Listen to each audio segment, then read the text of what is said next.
श्री स्वामी समर्थ. मध्य प्रदेशातील एका गावात बाजारपेठेत एका सिंधी व्यापाऱ्याचं मोठं कपड्यांचं दुकान होतं.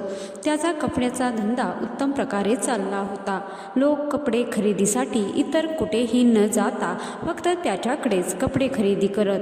एकदा एका सांस्कृतिक कार्यक्रमासाठी मोठमोठे कलाकार त्या गावात गेले होते. कार्यक्रम संपल्यावर या व्यापाऱ्याने या सगळ्या कलाकारांना जेवणासाठी नेलं होतं. जेवणाची व्यवस्था एका चंद्रमोळी टपरीत केली होती.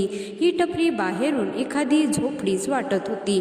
त्याची उंची ही खूपच कमी होती. झोपडीच्या छताला मध्ये भोके पडली होती. त्यातून आभाळातील चांदण्या दिसत होत्या. भोजन मात्र उत्तम होते. झोपडीच्या शेजारीच त्या व्यापाऱ्याचा आलिशान बंगला दिसत होता. पण जेवण मात्र या टपरीत का, असा प्रश्न एका कलाकाराने त्याला विचारला. तेव्हा तो म्हणाला, सिंधमधून आम्हाला हकलून दिल्यावर घर ना दार या अवस्थेत आमचे कुटुंब पहिल्यांदा इथे आले. तेव्हा या झोपडीने जमिनीने आधार दिला.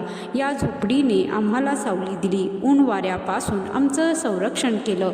ही जमीन आणि झोपडी नसती तर आमचं काय झालं असतं. नंतर आम्ही उद्योगधंदा करून पैसा मिळवला, बंगला बांधला. पण या बंगल्याच्या शेजारीच ही झोपडी आमच्या सुखाचं, वैभवाचं उगमस्थान आहे. आमच्या वाईट दिवसातील तिनेच आम्हाला दिलेली साथ, आसरा याचा विसर आम्हालाच काय, भविष्यातील आमच्या पिढ्यांना सुद्धा पडू नये अशी आमची भावना आहे.